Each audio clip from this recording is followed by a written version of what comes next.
Hi, I'm Rachel Morrison, and this is the story of how my sister's biggest triumph became her most humiliating defeat. Sometimes karma needs a little help, and I was more than happy to provide it. Let me take you back to where it all began. Our father, James Morrison, built Morrison Enterprises from scratch 30 years ago. It started as a small consulting firm and grew into a Fortune 500 company. Growing up, my older sister Diana and I were always competitive, but she took it to another level. Diana was the golden child. Straight A's, elite business school, perfect wardrobe, and a carefully cultivated image of corporate success. I was different. I preferred hands-on experience to textbooks, starting my own small businesses while still in college instead of pursuing an MBA. Dad appreciated my entrepreneurial spirit, but Diana always dismissed my achievements as playing at business. 5 years ago, Dad offered us both positions in the company. Diana got a senior management role in operations, while I started in business development. Within 3 years, my division's revenue had tripled.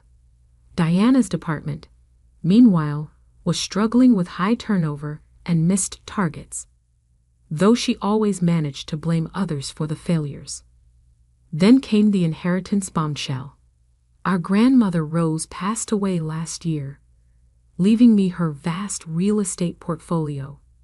Diana got some jewelry and a vacation home, but I inherited over 30 commercial properties across the city, including, ironically, the gleaming skyscraper that housed Morrison Enterprises. I kept this inheritance quiet at Grandma's request. Watch and learn about people when they don't know your true position, she'd always said. She taught me everything about real estate investment, while Diana was too busy climbing the corporate ladder to visit her. That's when Diana launched her master plan to get rid of me. It started small. Important emails mysteriously disappeared. My presentations got rescheduled at the last minute. Key documents went missing before client meetings. But I documented everything, watching as Diana's scheme unfolded. The final strike came during our biggest client presentation of the year.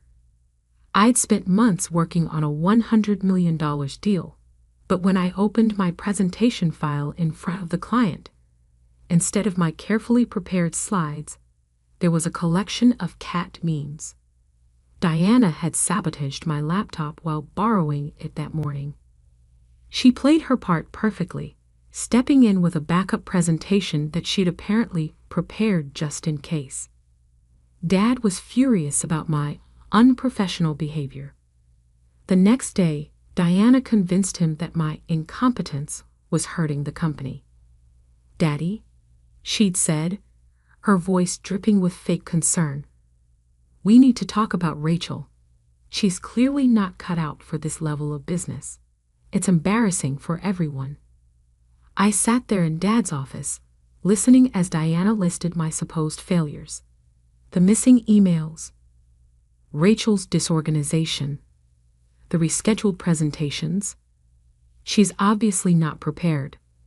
The sabotaged client meeting, a childish attempt to blame others for her mistakes. Dad looked tired, torn between his daughters. "Rachel, maybe Diana's right. Perhaps you need some time away to develop your skills." "Time away?" I laughed quietly. "You mean you're firing me?" Diana didn't even try to hide her smirk. "It's time to stop pretending you're capable of business, little sister. Leave it to the professionals." I stood up slowly, gathering my dignity. "Is that really what you want, Dad?" He couldn't meet my eyes. "Clean out your office by the end of the day. We'll call it a sabbatical." As I packed my belongings, Diana strutted around the office, already telling everyone she'd be taking over my department. "It's for the best," she announced loudly. "We need experienced leadership, not amateur hour." I left quietly that evening, watching Diana pose for photos in my former office. She planned a celebration for the following month. her promotion party, where Dad would officially announce her as the new executive vice president. What Diana didn't know was that I'd been expecting something like this. For the past year, I'd been documenting her schemes, collecting evidence, and quietly making arrangements. The building's property management company, which I secretly owned, had been gathering interesting data about Diana's after-hours activities in the office. As I drove home that night, my phone buzzed with a text from Diana. "Don't worry, I'll take good care of your office. Though I'm planning some renovations, that wall color is as tasteless as your business strategies." I smiled, thinking about the changes I was planning too. Diana wanted to renovate? Well, in 1 month, she'd learn exactly what kind of renovations a building's owner can demand. The next few weeks were busy. I had meetings with lawyers, accountants, and the building's management team. Diana's promotion party would be her crowning achievement, and my moment to reveal just how badly she'd miscalculated. The invitation arrived a week before the event. "Please join us in celebrating Diana Morrison's promotion to Executive Vice President." The irony of being invited to celebrate my own ousting wasn't lost on me. The night before the party, I reviewed everything one last time. The evidence of Diana's sabotage was organized. The building's security footage was ready. The legal papers were prepared. And most importantly, my grandmother's inheritance documents were in order. Tomorrow, Diana would learn an expensive lesson about underestimating people. As I laid out my outfit for the party, a crisp white suit that Grandma Rose had helped me pick out, I thought about her words. "Power isn't about who shouts the loudest, dear. It's about who waits for the perfect moment to whisper the truth." The day of Diana's promotion party arrived bright and clear. The entire 50th floor of Morrison Tower had been transformed into a lavish event space. Diana had spared no expense, using company money, of course, as I documented in my records. I arrived early, watching the caterers set up from the quiet corner of my grandmother's favorite coffee shop across the street. Diana had chosen an excellence in leadership theme for her party, with banners celebrating her visionary business acumen. The irony would be delicious. At 6 p.m. sharp, I walked into Morrison Tower. The security guards, who'd known me since childhood, but now reported to me as the building's owner, gave subtle nods. Everything was ready. The party was in full swing when I stepped out of the elevator. Diana held court near the floor-to-ceiling windows, wearing an expensive new designer dress, champagne glass in hand. Dad stood nearby, looking proud but tired. Neither noticed me enter. And then, Diana was saying loudly to a group of executives, I discovered the extent of the mismanagement in Rachel's department. Daddy, I hate to say it, but firing her was the best decision for the company. Is that what happened, Diana? I asked quietly, stepping into the circle. The room fell silent. Diana's smile flickered slightly. Rachel, I'm surprised you came. Though I suppose you needed one last look at what real success looks like. Oh, I know exactly what success looks like, I replied. Grandma Rose taught me well. Grandma? What does she have to do with? Diana started, but was interrupted by the arrival of a distinguished-looking man in a suit. Ms. Morrison, he said, addressing me. The documents you requested are ready. Diana laughed. Documents? Are you playing at business again, Rachel? Actually, I smiled. I'm conducting business. Everyone, I'd like you to meet Mr. Harrison, Chief Counsel for Rose Property Holdings. I turned to address the room. Many of you don't know this, but my grandmother, Rose Morrison, was one of the largest commercial real estate owners in the city. When she passed away last year, she left me her entire portfolio, including this building. The champagne glass slipped from Diana's hand, shattering on the marble floor. Dad's face went pale. "That's right," I continued. "I'm your landlord, and as the building owner, I've been very interested in some recent activities. Mr. Harrison, please share what we found." The lawyer began distributing folders to the board members present. Our investigation revealed numerous lease violations by Morrison Enterprises, specifically by Ms. Diana Morrison. Unauthorized access to secure areas, tampering with building systems, and using building services for personal gain. "This is ridiculous," Diana sputtered. "Daddy, do something."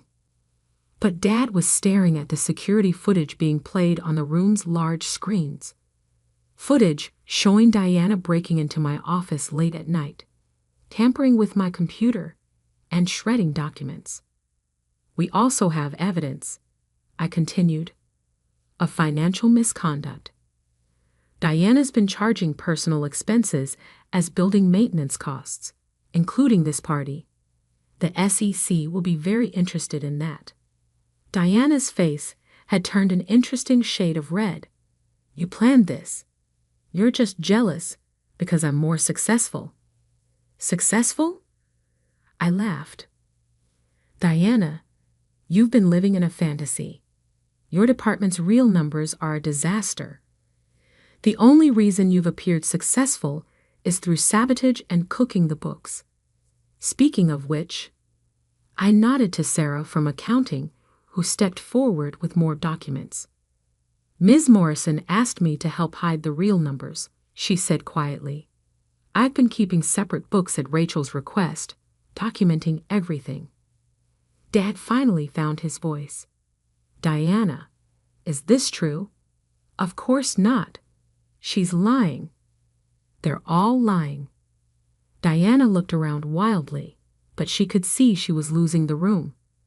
"This is just a pathetic attempt by Rachel to..." "To what?" I interrupted. "To protect the company, to expose fraud, to show exactly who has been pretending to be capable of business." I turned to the board members. "You'll find complete documentation of everything in those folders, including Diana's systematic sabotage of my department and her financial misconduct." The next hour was chaos. Diana alternated between threats and tears as the board members reviewed the evidence. Dad sat heavily in a chair, looking years older as he realized how thoroughly his golden child had deceived him. Finally, the board chairman stood up. "In light of this evidence, I move for the immediate termination of Diana Morrison's employment and a full investigation of her activities." The vote was unanimous. As security prepared to escort Diana out, I had one last surprise. "Oh, and Diana, remember how you were planning to renovate my old office? Well, as building owner, I'm exercising my right to reclaim that entire floor for property management purposes. You need to have your things out by tomorrow." "You can't do this to me," she shrieked. "Daddy." But Dad just shook his head, finally seeing his daughters clearly for the first time. In the aftermath, Morrison Enterprises underwent a major restructuring. The board asked me to return as executive vice president, my former position plus Diana's intended role. Dad apologized profusely, finally recognizing that my different approach to business wasn't a weakness, but a strength. Diana? Last I heard, she was trying to start her own company in another state, though it's hard to do that with an SEC investigation on your record. She still tells anyone who'll listen that I betrayed the family, but the truth has a way of outlasting lies. A month after the party, I was sorting through some old photos when I found one of Grandma Rose standing in front of Morrison Tower the day she bought it. She was smiling that knowing smile of hers, the one that said she could see further ahead than most people. I hung that photo in my office, my new office, on the top floor that I now used for both building management and my Morrison Enterprises duties. Under it, I placed her favorite quote: "Success isn't about having the corner office, dear. It's about knowing which corners others cut to get there." Dad stops by more often now, usually with questions about both the business and the building. We're rebuilding our relationship, stronger than before, because it's based on truth and respect, rather than appearances. As for me, I kept Diana's excellence in leadership banners from her party. They hang in the building's management office as a reminder that true leadership isn't about titles or corner offices. It's about integrity, patience, and sometimes, just sometimes, about letting people's own arrogance become their downfall. The company is thriving now, posting record profits since we cleaned house. Turns out, when you remove toxic leadership and actually value merit over manipulation, good things happen. Who knew? Sometimes, on late evenings when I'm the last one in the office, I look out over the city lights and think about how differently things might have turned out if Diana had just been content to succeed on her own merits rather than trying to destroy others. But then again, as Grandma Rose would say, some people have to lose everything before they realize what they had. Diana lost a job, a reputation, and a sister. I gained a company, a building, and most importantly, the truth. The best revenge isn't about destroying your enemies. It's about being patient enough to let them destroy themselves while you build something better from the ruins they leave behind.